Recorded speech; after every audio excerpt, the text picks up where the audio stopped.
Halo pecinta kaktus, selamat datang di channel Maestati Kaktus. Video kali ini saya akan sharing informasi mengenai kaktus yang ada di depan saya. Ini adalah kaktus Astrophytum ornatum. Ikuti video ini sampai selesai. Jadi nanti pecinta kaktus akan dapat informasi yang lebih detail, jadi lebih tahu mengenai apa itu Astrophytum ornatum. Ini nama Latin atau nama resmi dari kaktus ini adalah Astrophytum ornatum. Dia adalah untuk conservation statusnya. Dia listed di CITES itu untuk appendix 2. Jadi kaktus ini cukup langka dan habitat utama kaktus ini itu ada di Meksiko, di negara San Marino sana, ada di Meksiko. Dan dia hidup di lingkungan yang berbatu, kemudian kering, dan kaktus ini cukup tangguh karena dia hidupnya di alam yang sangat luar biasa susahnya untuk hidup.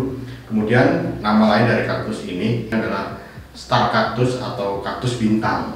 Astrophytum ornatum ini adalah kategorinya adalah kolumnar kaktus namun yang pendek, dan dia banyak berbentuk bintang.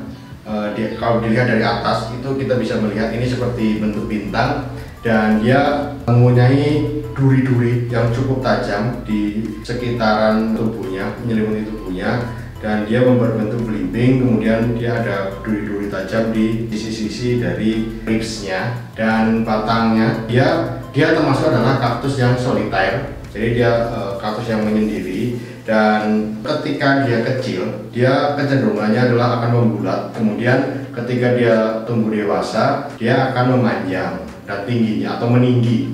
Tingginya itu bisa sampai 120 cm atau 1,2 meter, dan dengan diameter dia bisa mencapai diameter maksimalnya itu kurang lebih 30 cm.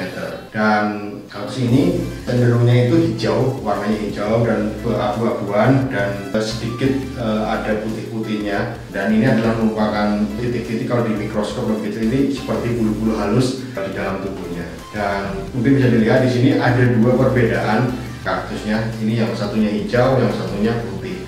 Ada atau kejadian putihnya itu tidak masalah, ini sama-sama Astrophytum ornatum, tapi dia bagaimana tumbuhnya itu ya akan kita lihat bersama-sama. Kemudian untuk ribsnya dia bisa memiliki 5 atau 10 ribs, namun umumnya itu ada 8 ribs, atau belimbingnya ini bisa kita hitung 1, 2, 3, 4, 5, 6, 7, 8.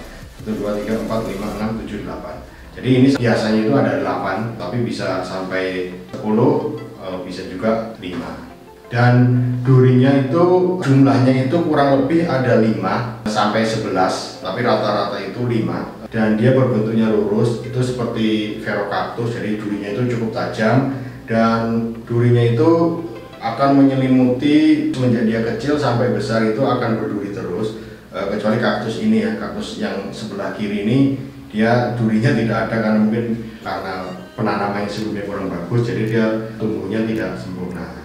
Dan kaktus ini itu kalau kita belah kaktus ini itu di dalamnya itu ada tulangnya, jadi ada tulangnya yang membentuk kaktus ini. Ketika dia dewasa dia akan semakin membesar dan semakin kuat karena kaktus ini bisa tinggi. Jadi dia butuh penyangga atau tulang di inti dari kaktus ini.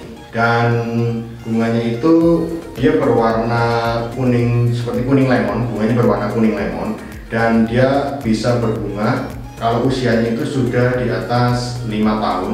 Dia biasanya sudah bisa berbunga, atau 3 tahun, 4 tahun juga bisa, tetapi itu jarang. Tapi ketika sudah 5 tahun dia akan produktif untuk berbunga terus. Dan ketika itu kita bisa lihat bunga yang berwarna kuning lemon. Kemudian dia bunganya itu harum, tapi tidak terlalu lama. Jadi hanya sekitar maksimal 1 minggu dia akan membentuk buah. Tetapi karena kita biasanya menanam kaktus ini itu di greenhouse, tidak ada serangga, kita perlu bantu untuk polinasi atau kita bantu untuk secara vegetatif dengan bantuan manusia supaya dia bisa bunganya itu membentuk buah, dan buah itu matang, kita bisa mendapatkan biji-biji dari kaktus ini.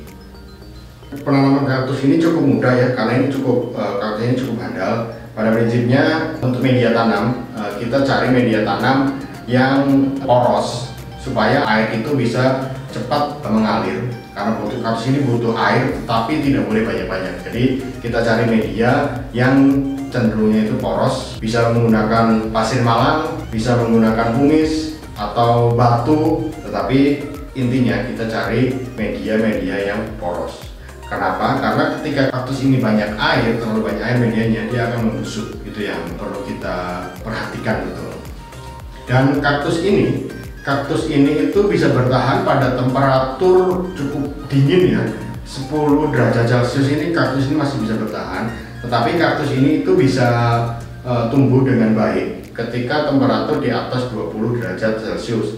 Itu kaktus ini akan berkembang dengan baik, dan kaktus ini bisa kita tanam di matahari langsung. Tetapi sebaiknya, karena di Indonesia ini cenderungnya humidity-nya cukup lembab udaranya, kalau di Indonesia kita tanam bisa di dalam greenhouse, jadi kita bisa mengatur suhu dan sebagainya, dan yang terpenting tidak terkena air hujan. Karena ketika kita tanam di tanah, itu seperti contoh kaktus ini saya tanam hampir 2 tahun di tanah langsung, terkena sinar matahari langsung dan terkena hujan langsung, akhirnya dia tidak sempurna tumbuhnya, pertumbuhannya lambat, dan dia bentuknya tidak sempurna ya. Tapi saya sangat senang kaktus ini karena tidak sempurna itu menjadi unik menurut saya. Makanya akhirnya saya pindahkan ke pot supaya dia bisa tumbuh lebih baik lagi. Kira-kira seperti itu sharing saya mengenai Astrophytum ornatum. Semoga bermanfaat untuk pecinta kaktus semuanya. Terima kasih.